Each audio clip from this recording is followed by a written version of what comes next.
Waarom bied Raakpraat toesprake lokale alleenreg en wat behels lokale alleenreg?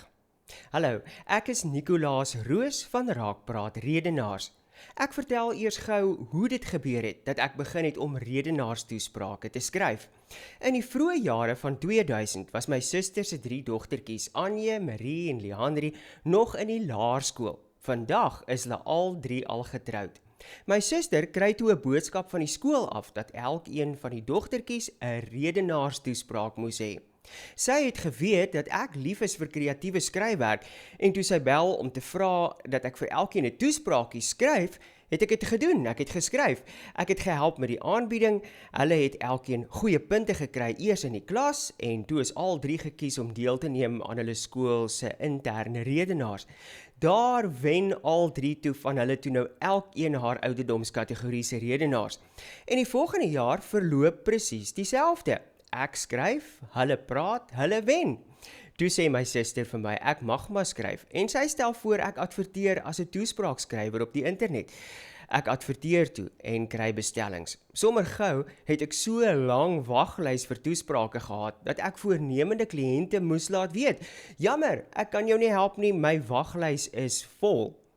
Toe die voornemende kliënte my boodskap kry, het 'n paar van hulle my gebel en gevra, asseblief, ons het dringende toespraak nodig, stuur sommer vir ons een van die toesprake wat jy reeds vir 'n ander spreker geskryf het, want my kind gaan net by sy eie skool deelneem, so die kinders gaan glad nie teen mekaar praat nie, en die ander kind se regte sal nie geskend word nie. Natuurlik kon ek dit nie doen nie, want dit sou oneties wees, maar dit het my toe laat besluit om voortaan 2 soorte toesprake te skryf.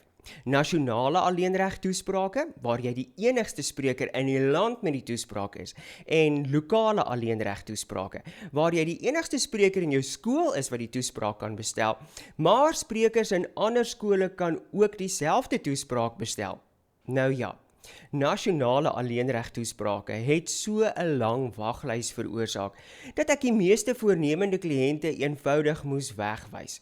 Sommer gou was die aanvraag na lokale alleenreg toesprake so groot, dat ek glad nie meer tyd gekry het om nasionale alleenreg toesprake ook te skryf nie.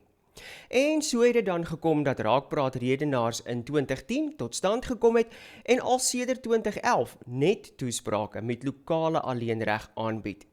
Nou vra mense soms hoe dit dan gebeur dat soveel sprekers met 'n Raakpraat toespraak uitblink ook in interskole redenaarskompetisies.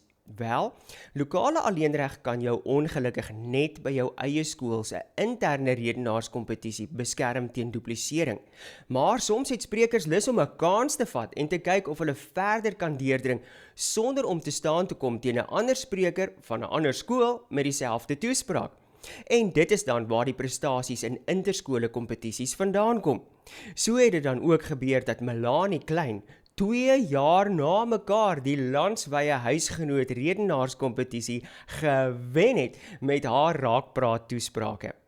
'n Groot probleem wat ek kry, is dat mense 'n Raakpraat toespraak met lokale alleenreg bestel. Die bestelvorm verduidelik mooi aan hulle wat lokale alleenreg behels, maar teen die tyd as die kind uitblink met die toespraak en hulle eie skool se redenaarskompetisie wen, dan vergeet hulle skoon van lokale alleenreg en hulle skryf in vir interskole redenaarskompetisies.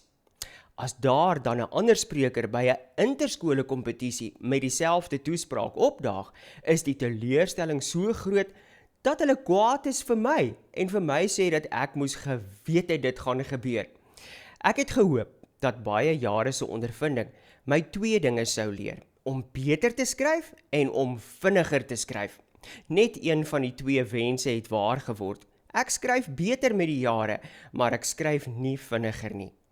'n Goeie redenaarstoespraak is nou maar eenmaal harde werk, wat baie tyd in beslag neem. As jy 'n Raakpraat toespraak met lokale alleenreg wil bestel, is jy welkom om in te loer op die webwerf raakpraat.com. Groete van my, Nicolaas Roos.